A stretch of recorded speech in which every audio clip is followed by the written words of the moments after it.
You're listening to the relaxing, soothing, and stress-free sounds of Sacramento Smooth Jazz. Welcome back to Sacramento Smooth Jazz. Our featured artist today is none other than the incredible saxophonist Eldon T Jones.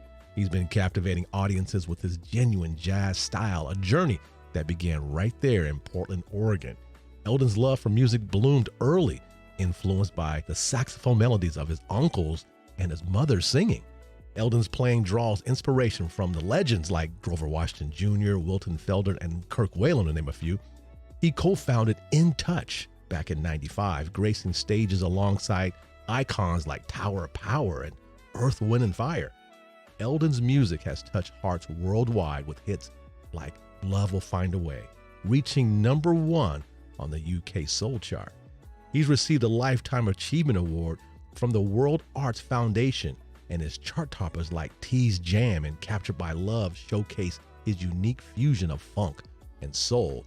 And hot off the press, his latest single, Sweet Serenity, just dropped a couple of months ago and doing very well. So without further ado, let me introduce to you Eldon T Jones, the Sacramento Smooth Jazz. Eldon, how are you today, man? I'm great, Michael. How are you doing, man? Fantastic. Thank you so much for hanging out with us for a few minutes so our listeners can learn more about you and your music. I'm thrilled to have you today, man. Thank you for the time. Oh, you're welcome. Thank you for the invite. Absolutely. Absolutely. Well deserved. And so it seems like Portland has a lot going on when it comes to music. I'm really thrilled about that, man. So you got your influences there from your mother singing too, right? That's great. Oh, yeah. Yes. And your uncle's playing. You know, typically I like to ask why or how someone got influenced with a certain instrument, but I guess you had no choice but to see the influences right there with your uncles playing the saxophone. What was that like? Yeah. That was really special. Hearing my uncles play the saxophone. My grandmother had 2 sets of kids. So my mother, being part of the oldest, said I was the oldest grandson. So I kind of grew up with my uncles and my aunt. So they were me 4, 7, and 9 years older than me. So I got a chance to like see them kind of grow up and them do their thing. So I heard them play music in high school and also in church. And so I was really close with my uncles. They were like big brothers to me. And my grandfather, he was a saxophonist as well. You know, so he would talk about some of the great players from his day, like Coleman Hawkins and Lester Young. And so I had a lot of great encouragement. So there was never any question as to the instrument of your choice, obviously. No question at all. It was saxophone. That's what I was inspired to do, certainly by my relatives, people around me, and I just kind of like fell in line with it, you know. When you co-founded In Touch back in '95 and had the opportunity to, grace these stages with Tower Power, Earth, Wind, and Fire, what was that like? Oh, that was really cool, man. These were some of the experiences of a lifetime, just really getting a chance to share the stage with legendary performers, artists, groups that you grow up kind of listening to, idolizing. I'm getting a chance to open for these groups was just amazing. Just, both, and great. They were like great artists. They still are performing, and just some of the nicest people as well. Even I remember getting a chance to like open for Earth, Wind, and Fire. I was like, man, I'm getting ready to open for like the greatest soul R&B band of all time, Right. So that was like, I was like, wow, but just the opportunity to do that is one thing, but just being around them, getting a chance to like dialogue with them, and they're just the nicest guys, free to share, and they even hung around and listened to what I was doing as well. So that was really cool, really good experiences. What would you say to individuals who are, they're young and they're up and coming and they're just, trying to get their foothold into music, and then all of a sudden they're put in a position to where they have an opportunity to play, to open for someone or just be around someone? How did you navigate that? I'm assuming nervousness. How did you navigate that? I think just for one, having the right people around you to just like speak positivity into you, to encourage you to say, hey, let's do this. My brother, who's been in my band for a number of years, a great drummer, he's like always the guy he's the hype guy. He's the one that's always firing everybody up, encouraging them, then, yeah, man, let's do this. Hey, we ready to go? Let's get ready. So Oh, so I wow. think having good people around you to encourage you, and I think also doing your best to behind the scenes to practice and to stay prepared for the opportunities that come. Preparation is the key for sure. Hmm. Now, you're known for creating a nice blend when it comes to various genres. Can you take our listeners through the process, how you experiment and weave through the musical influences in what you do in your compositions? Well, with me, as far as music or how I interpret or hear and deliver it, I always hear like the saxophone as like a voice, right? There's something that I want to communicate that is like, it translates like my mood, or even when it comes down to writing or whatever, I think like, what am I saying? Not just really like musically, but I want my notes to translate like a voice. That's how I hear saxophone too, like a singing voice. That has a lot to do with my writing, how I feel. What am I trying to say? What is the message? What's in my head? What do I want to communicate? What do I want to say with my saxophone with words that speak to the hearts of people? Now, since we're talking about speaking, here's a question that just popped in. If your saxophone could speak, what would it say about your musical journey and the emotions you pour into the music? What would you think your saxophone would say? You know what? That is kind of a difficult question. I think my I know. I think my saxophone would say, I think that it would be like just a word of approval. Like when your father, your mother says, "Oh, I love what you're doing. That's a good job," or whatever. I think that's when I play, I feel like there's a confirmation that I hear that says, "Yeah, that's what this is. That's my approval. This is what you're supposed to be doing." Nice. I like that. I knew I just kind of threw something out there, but since you were talking about speaking, say, what would the saxophone speak about you? And it would give acknowledgement, it would give approval and to what you put into it, and you're treating it well. And it really goes. I've listened to your music and we've talked for a while, and I really love what you've been doing overall. And Portland has definitely played a significant role in your development overall. Can you share perhaps a memory from the Portland music scene that has made an impact on your career?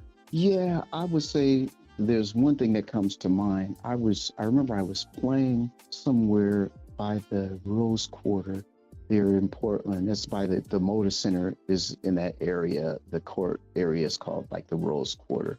And the Motor Center is where they host the Blazer games and stuff like that. So they used to have music festivals and events, different things. And one year we were playing, I remember this was like early in my playing. I was like still in my 20s. I was playing with the group, my own group, and coming after me was like legendary jazz bassist Leroy Vinegar. And so I was like, wow, I'm playing before them. And I was like, man, so it kind of made me a little bit nervous or whatever. But, we played and did what we do. And then so Leroy says, hey, he said, what's your name? And he says, hey, you sounded good. He said, you mind sitting in with my band? He said, my saxophone player isn't here yet. And I was like, I don't know. I was like really like reluctant. I was like, I don't know if I'm ready to do, what it is you're doing or not. And then so it was a friend of mine that was around, another bass player named Skip Elliott, who's like one of the premier players in Oregon. And he said, Eldon, he said, you shouldn't turn down Leroy Vinegar. He said, Leroy is a legend. And I was like, yeah. And then he turns around, he said, hey, Leroy, Eldon said he'll play, so, so here I am getting a chance to play with Leroy Vinegar. So we're like, he calls the first song out. And then so probably like the second song into the set, his saxophone player shows up. I think he had been held up with some maybe traffic or something. So, so I get a chance to play with Leroy Vinegar. And just like that particular, the atmosphere, that environment, it was changing to me because it let me know the standard, like what it was that I needed to come up to. And it also showed me another thing.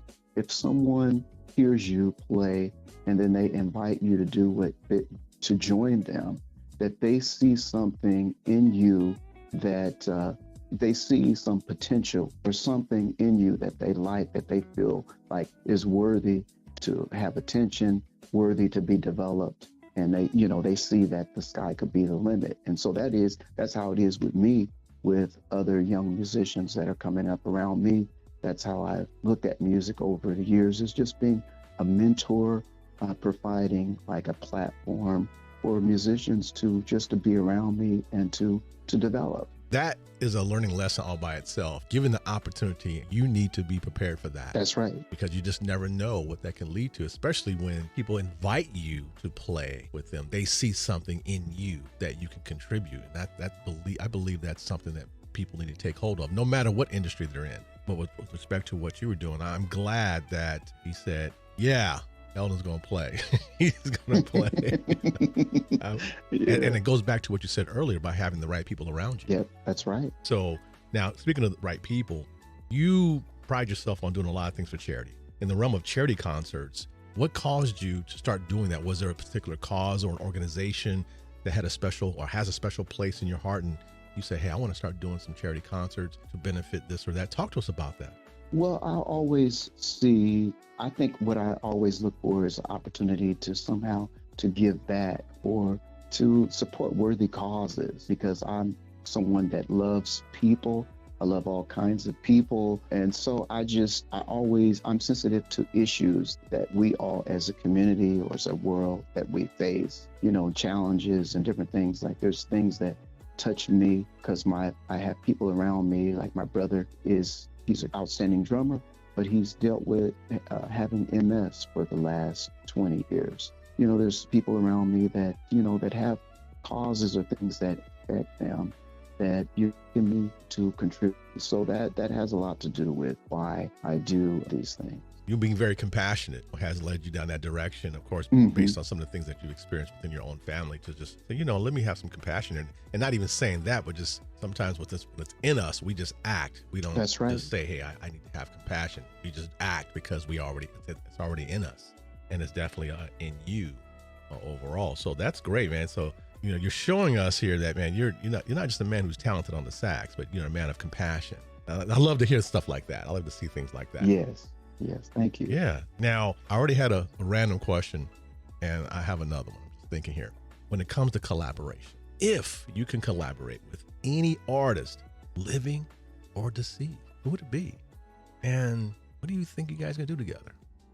Wow. If I could collaborate with any artist, living, deceased. Yeah, who would it be? I think the artist that comes to me like right off is probably Joe Sample, because I've been like so inspired by ideas, just like, his writing, his composition. I think he would be, I think Joe Sample. Today I'm feeling Joe Sample. Right. I understand. I get it. And he was definitely, an amazing talent, no doubt, going way back, not just from he was on solo, but just what he's done prior to that. Definitely, I can see that. I can see that composition coming together between you and him, merging together. So that's fantastic. Now, you have some work that you have collaborated with years before, and I know as part of a group, various groups coming together, and it was like one album. And I still love that. And I'm just hoping one day that you can release it, that single on your own, because that was just absolutely beautiful. Do you foresee doing some of that again, or are you going to just kind of just keep things going on on the track that you're on right now? Yeah, I believe you're speaking of the Be Speak Love album, and that was just a collective of some of the amazing artists in the Pacific Northwest, including Ronnie Wright, Chris Turner, and then also Jared Lawson worked on that project with us. And it was we just wanted to get together and just showcase what it is that we do here in Portland, because we do have our special sound. And so we talk about it, and I believe that we'll continue to get together to do these type of projects from time to time. Nice. How can our listeners connect with you online? Well, you can follow me on my website. It's just EldonTJones.com. And then also Facebook, Eldon T Jones.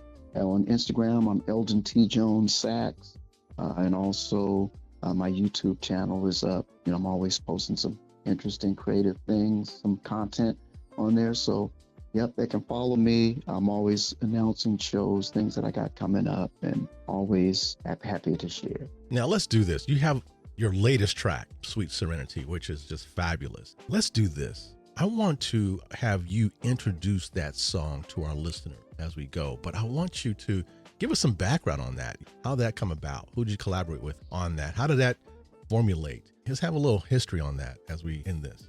Well, this is my second song on the Side 2 label with Darren Ron.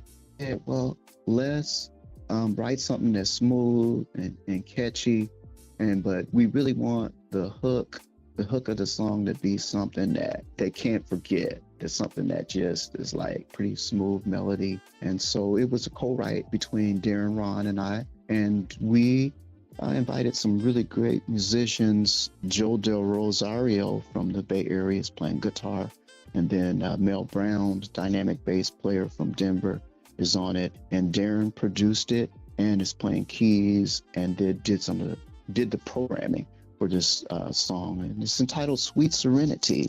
And we wanted to create that mood with this song. And you get to hear it right here on Sacramento Smooth Jazz. Eldon, I appreciate your time today, man. Thank you very much for joining me. Thank you. I really appreciate the opportunity to come on and share.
Thanks for listening to Sacramento Smooth Jazz. To continue listening to Smooth Jazz 24/7, follow Sac Smooth Jazz on social media and listen by going to sacsmoothjazz.fm.